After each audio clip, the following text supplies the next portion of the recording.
Hello and welcome back to Let's Plate Nostalgia, the local cooking show where we try to bring a little nostalgia to your kitchen.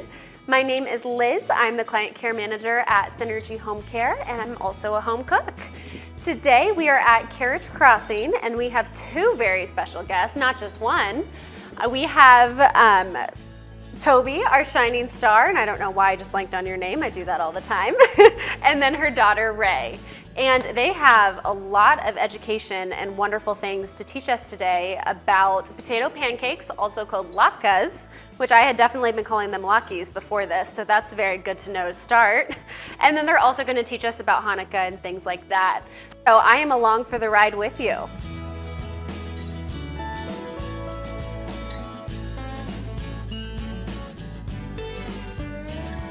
So for these latkes, it's really simple ingredients, which is really nice, pretty user-friendly.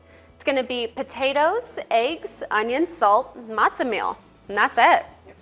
Fun fact, Schnucks has a Jewish section, which I also did not know before today, so I was able to find matzah meal if you wanna make these at home.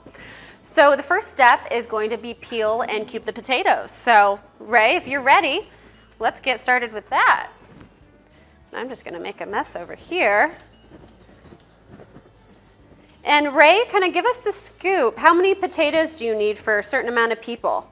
About a pound for, well, it depends who's eating, but say 3 to 5 people, 5 pounds of potatoes. That's pretty good. Mm-hmm. What do you think? Does that look okay for our first one? Perfect. Awesome. Okay, we're gonna keep going. And then she is going to, you're gonna cube those, right? I cube them so that they cut evenly in the food processor. A lot of people don't like them in the food processor. They actually like to grate them. We're a food processor. I'm sure that's a whole heck of a lot easier. Man, you're so fast. I should have peeled some before we started. For you if you want. Do that. And you're also gonna cube that, right? Yep. Have you noticed any taste or quality difference between the food processor and hand shredding them? Some people like them crunchy the whole way through. We like them crunchy on the outside and soft in the inside. So that's the biggest difference. Differences in the same family too. Yeah. I know for my family, I would probably go the easy way, the food processor. This is actually going to be my first latke I've ever had, so I'm really excited to try them. I don't know how I've gone 30 years without trying one. You know, I'd like to say what we do sometimes in our family is do it in the food processor and then take the grater and put maybe a cup of grated shreds into it. So that sort of extends a little lens into the oil and it gets crunchy. That sounds good. Which is why I brought the grater part of the the grater part of the Cuisinart. Oh, great. Like I said, I'm just along for the ride. These ladies are pretty much potato cake professionals. Ray was telling me before we got started that you've made these for, what, 70 to 100 people before? More than that even. That's a lot of potato pancakes. Our synagogue has a Hanukkah party, and of course you have to have latkes. Of course. It's kind of a staple, isn't it? What are kind of some other Jewish staples for Hanukkah or just in general? I don't know anything about Jewish food. Well, as my mom will tell the story later. Yes. Oh yeah, don't spoil it. I won't spoil it. It's all about oil, and so there's a lot of things, mostly things that have been fried. Another thing, especially in Israel, is what they call suganiyot, which are jelly donuts. Oh, yes, Donuts please. Also, yes. So that's a big. Why that has to come up with you. Yeah. We don't have that as a tradition. Oh, you should. Next time. Yes. You should make that a tradition. How about that? Yeah, jelly and donuts is kind of one of those things where it's like, you believe pineapple belongs on pizza or no, you believe jelly belongs in donuts or no. Do you believe in pineapple on pizza? Oh, yes. Fellow soul sister, I absolutely I do. will not accommodate anchovies. Oh, no. What about you, Toby? Do you like pineapple on pizza? No. Oh, You're missing out. Yeah.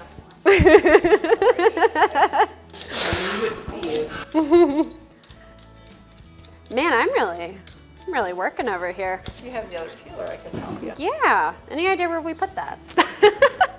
It's around here somewhere. We found our second peeler. See, look how fast she is. I don't even know why I'm helping. When you're doing it under that, Yeah, you can't mess around. Some people like to, you've heard about people in the army, Yes. Well, I was just about to say, I love mashed potatoes for Thanksgiving, so I'm about to do a lot of this next week. a lot of people will leave the skin on. I like to take it off. Probably gives it a crunchier texture with the skin on, right? Yeah, it's healthier. Well, it's still fried though. Yeah. Sure. I'm gonna say, all the oil that we have to worry about.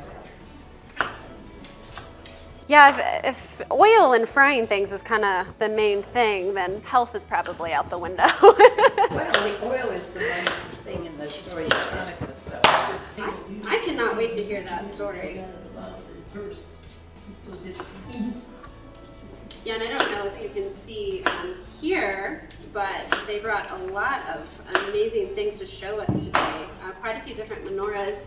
Look at that T-Rex one. I've never seen a T-Rex one in my life. Actually, the ones that you see right here that have the 9 candle holders, it's called a Hanukkah, to be different from the one that's a 7 that only holds 7. And this one is special for Hanukkah. Well, the original menorah was the one that stood in the temple, and that had only 7. Okay, so why have we placed potatoes in cold water? So if you've ever made lots of potatoes before, you know that if you let them sit out after they've been peeled and cut, they turn brown and gray. So the water stops that. But so what we're going to do before we put them in it also rinses out a little bit of the starch. You can see the water turns. Yeah, it's a little foggy almost. So I like to just dry them a little bit and get those ready to put into the Cuisinart, into the food processor. And I put a little bit of onions and some potatoes. Yeah, and you can see that she did pretty thick slices, which is great. Check it. Still, you don't want to have big pieces because you want it to fry. It's kind of like making, Wow. yeah, we use our hands a lot when we cook. A lot of home cooks do. See that texture? It's pretty even. Yeah. Yeah, there's no. You can't even differentiate between the potato and onion. It's all just one beautiful, even texture. Sorry. Yeah, I don't know what's happening, so you have to tell me. We just kind of keep repeating this. If you just turn it on, some of it turns to mush, so you kind of have to pulse it.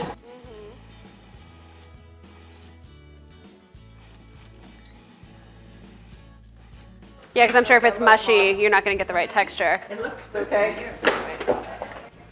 The expert has said it looks good. Well, come on. How many generations are we doing it? Is I'm not the first one to do this, is Mom the one that taught you how to make these? Oh, Aww. and my mother taught me how to make them, so, and I'm sure the same thing happened before. I'm sure. That's wonderful to pass along the tradition like that. It's so great. We're the first generations to do it in the Cuisinart. Others did it on the grate. Well, now you're sharing this beautiful tradition with others. The gift continues. Look at how starchy that water is. A lot of that really did come out. People say it's dark, but What do you do with it? picking things with it. I just can't get over how fast she is. I know I already said it, but oh my gosh. let it stand, you know, if the baby starts to watch. That's what you get. You get the powder. And then what we're going to do is, because I usually do it in a big bowl, Mm-hmm. what we'll do is we'll do half and half, and then we'll mirror and do it together. Okay, yeah, please teach me because I've never done it. I'm excited to learn along with you all. She used to make these. She comes to my house to eat them. Is that your daughter? We're gonna have to do something about She kind of has to learn now, though, continue the tradition. She thinks I'm going to live forever. We all probably think that. I mean, it's just all the same same texture. Should be great. No surprise. So I'll give that to you just to make sure that I Ready. have an equal amount of onion in both. Yeah. And also I'm making sure we don't have big pieces of potato, so I'm going to give you about half. Okay. Now, I know there's a recipe, but we're not going to follow it. So strike the whole recipe that she gave me. I do a lot of it by hand. So what we're going to do is we'll each take an egg, Okay. and we'll put the egg in. And got to use your hands. Oh, I'll get messy. I'm with It's you. all about the feel. You're just How it is, yeah. evenly distributing that? Uh-huh. Perfect. I can handle that. I think we're going to put in one more egg. This feels very squishy. It's kind of fun. What do you think, Mom? One more egg or? Yeah, there'll be salt. Yeah. One more egg? Yeah, but most of that flavor is coming from the onion and the salt. Woo! That is not how you appropriately crack an egg. My hands are slimy. Now, what we're going to do is we're going to put in some salt. That's a good amount. That's a good amount. There are, but we do have a recipe. And I suppose we can make copies if anybody wants them. Take a picture of it. Yeah. We'll post it on the episode as well for anyone that would like to use it. By the way, the recipe that they're following is in a cookbook that Ray and I made for my mother's Aww. 90th birthday. Oh my gosh, yeah. Take a look at that. And it's That is full of beautiful. all sorts of goodies. So is this your family, these pictures? Yes, indeed. What a beautiful cookbook though. Well, you know, when you've done this a million times, it kind of Right, in case you haven't done it. There is a recipe. And then we were looking at the cookbook, but she also just dumped some of this matzo meal in here as well. Yours as well. She did. Well, we're gonna put more in because Ray's taking good care of me. how's that feel? Just gonna put a little bit Still more. pretty slimy, yeah. What kind of texture are we looking for since Well, the we viewers don't- can't feel it? We don't want it to be too dry, and we don't want it to be runny. It's kind of- Somewhere in the middle. yeah. Matter of fact, we're gonna trade. Okay. I'm gonna let you mix this one and feel that and see how it feels. It's a little bit different than the one that you did. Yeah. There it is. Yeah. Oh, actually, Am I far off? no, you're perfect. Yes. Yeah. I passed. First time. Yes.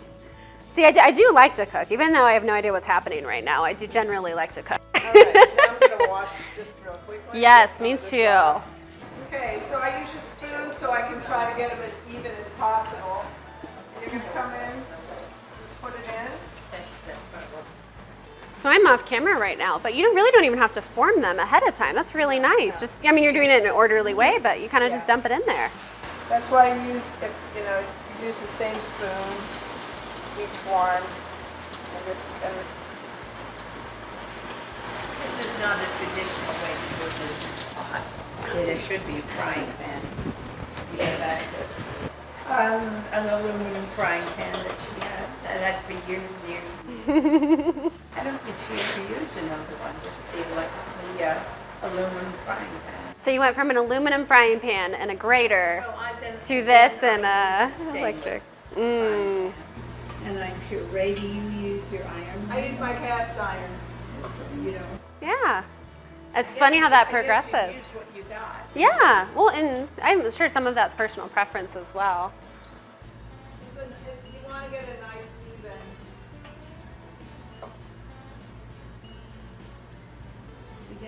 We got paper towels out. Yeah, everything's ready.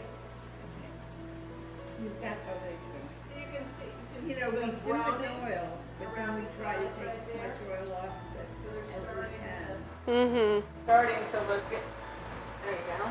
Go and see what they should. Okay, I'll go check. What you're looking for, a golden ring around it. So you can see the ring starting to just get, It's a beautiful golden brown. yeah, yeah.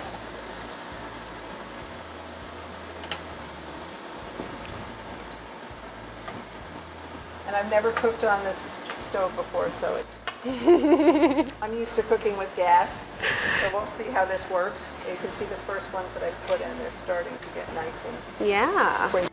It doesn't take super long. Just a few minutes on each side kind of thing. Well, unless you're making it for 300 people. And people are like, "Oh, we need more latkes here."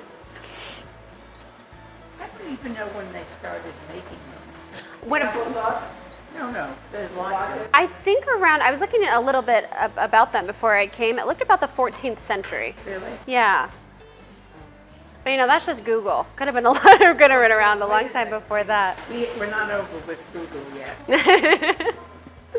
They've been around for a long time though. That is for sure. No, latkes. Google hasn't been around that long. Fine. Gas goes a lot faster. Yeah. Thank you for being patient. Yeah, we've got a hungry audience. The beautiful residents of Carriage Crossing. All right, so Ray is back there working hard and finishing up those pancakes. So Toby is going to tell me the story of Hanukkah. Yes, I am indeed. Only I'm not going to tell it to you. I'm going to read it to you. And this is a contribution from Google. I think she has most of it memorized though, right? Yes, well, I read it. Yes. More than 2,000 years ago, the Jewish people lived in the land of Israel. They were ruled by the Syrians, who followed Greek customs. They spoke Greek, read Greek books, and dressed like Greeks. Many Jews also began to accept Greek ways, including playing sports and games that were part of the worship of Greek gods. Then Antiochus, the Syrian king, ordered all the Jews to stop observing Jewish customs and laws and to start worshiping the Greek gods.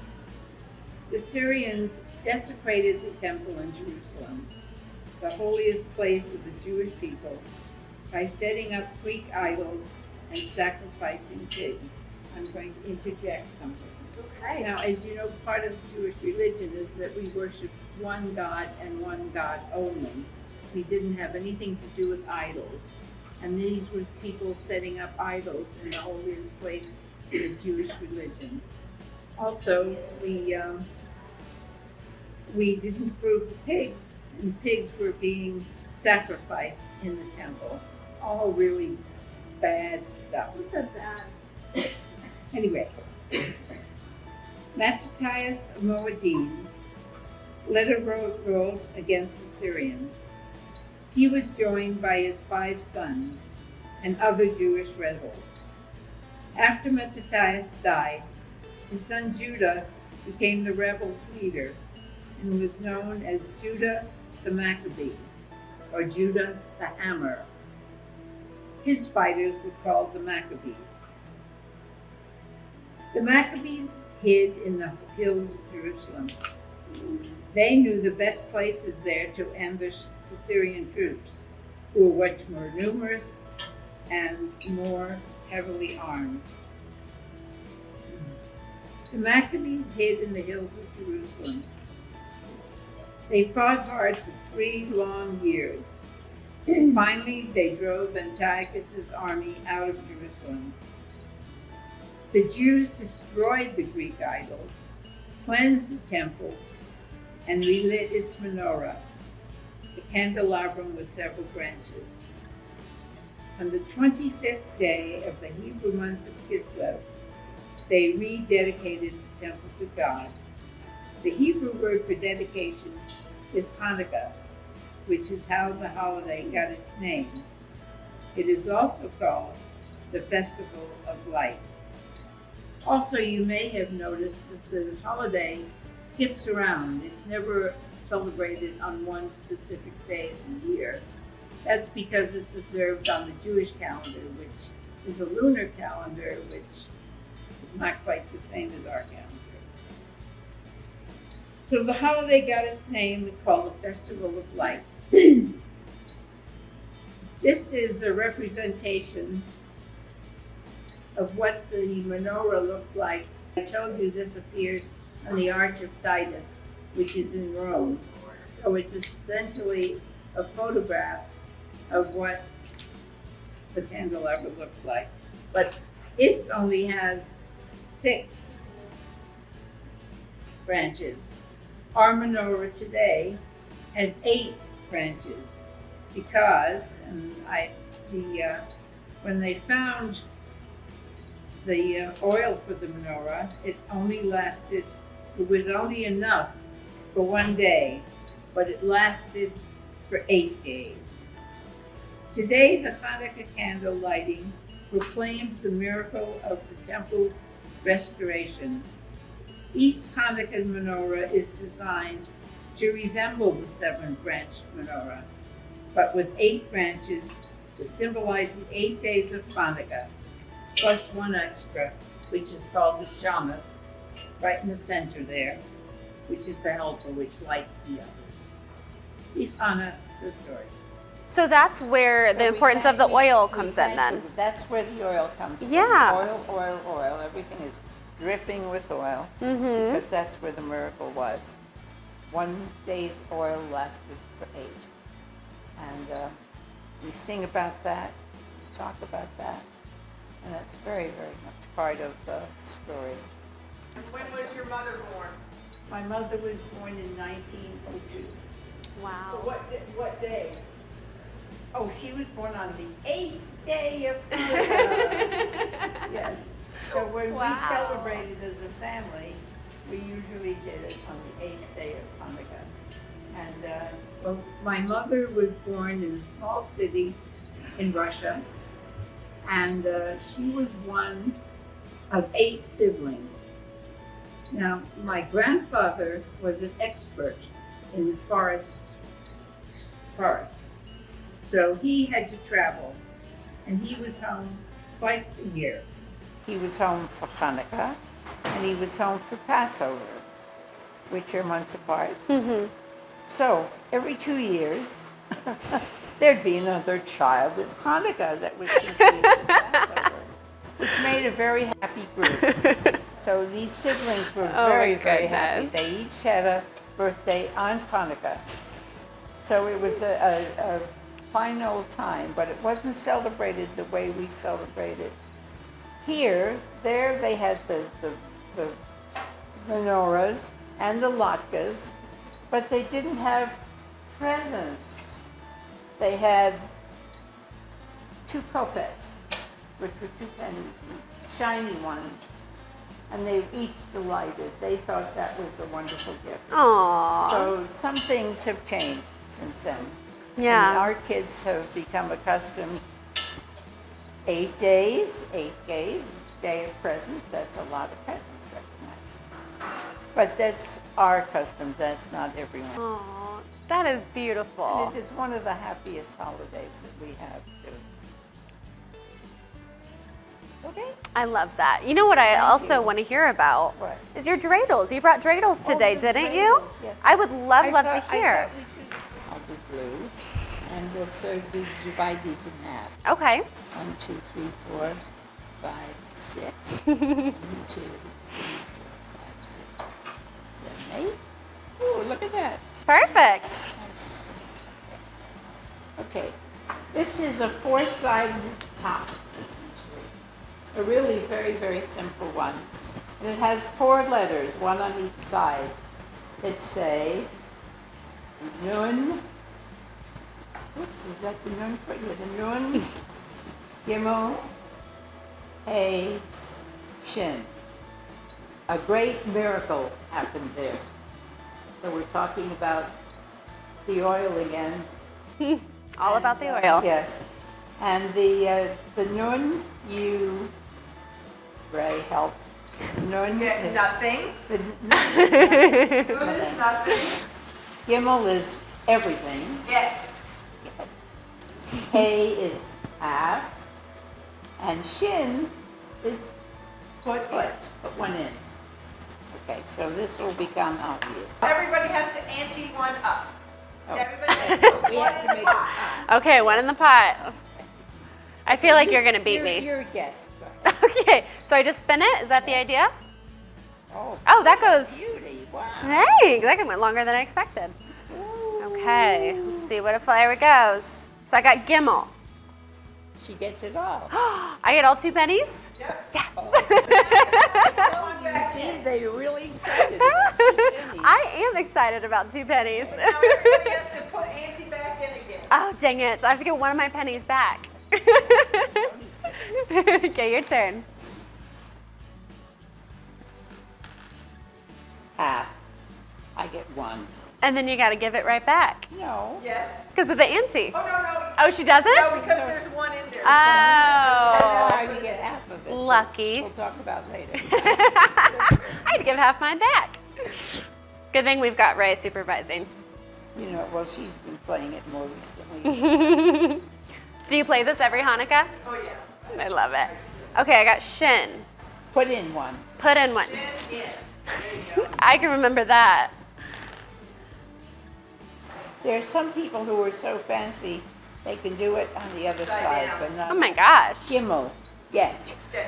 You get it all, I get it all. That means we and have then to you have put to one put back, one back. All 2 pennies. This is going nowhere. You know what's nice? You know what's nice about this game though is it's pretty easy to learn. Oh, very easy. Okay, we're back. We have another special guest because you can never have too many. This is Caitlin, the activities director. She's gracious to do all sorts of crazy things with me every month. That's true. And we're gonna try these. Caitlin, have you had these before? I have not. I'm kind of looking forward to Both of our first times. Okay, so we're gonna try it a few different ways. I'm gonna try it without any sauce first. No. Is that not a good way to go? Well, I slather it in applesauce and some. That's good though. Very crunchy. Definitely get like a fried potato kind of vibe. Exactly. Yeah. And then, what sauce are you on, Caitlin? I'm doing both. I gotta do the both. What do you think? It's really good. Yeah. Okay, it's applesauce for me. I'm a saltaholic. Salt on it. The applesauce is good. It definitely sweetens it up a little bit. So when you make it with a grater, it's more like a hash brown. That makes sense. It's really good. It's fried potato. I mean, you really can't go wrong. I can't really describe the flavor the sour cream gives it, can you? Oh. Just kind of a creamy texture. Creamy with the crunchy. You're mixing sour cream and, okay. I'm Put going all for it. together. I'm all in this process. It's good together. You did it together? Oh yeah. And when you do it with homemade applesauce, it's a totally different experience. I have to show you how to do that. Oh yeah. I don't know that I've ever mixed sour cream and applesauce, but that actually works. It's good. It's Yeah. good. There's like creamy and sweet at the same time. That should be like a new dip, like applesauce and sour cream together. Oh, doesn't it sound so gross? You're supposed to be paying attention to the latkes, sweetie. That's good too. That's good. So what do you think? Do you approve of our latkes? I think they're very good. I think I'm going to let her make them at our Hanukkah party. Yes, you should. It's been happening for the last 20 years. Ray won the grand prize of doing all the work. There's usually a cousin or two. Yeah, get some help. If you would like to submit any recipes or be on our show, please don't hesitate to email me at elizabethsollard@synergyhomecare.com, and we will catch you next month.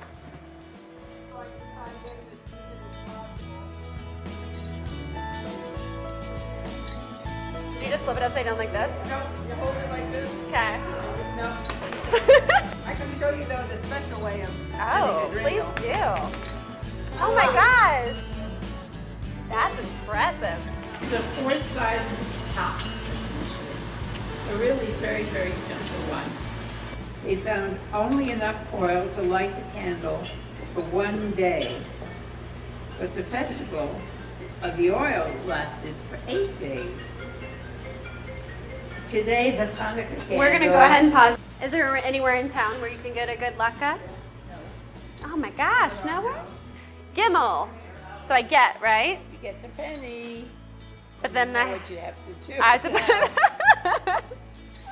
I thought so. Who made these rules up? Yay!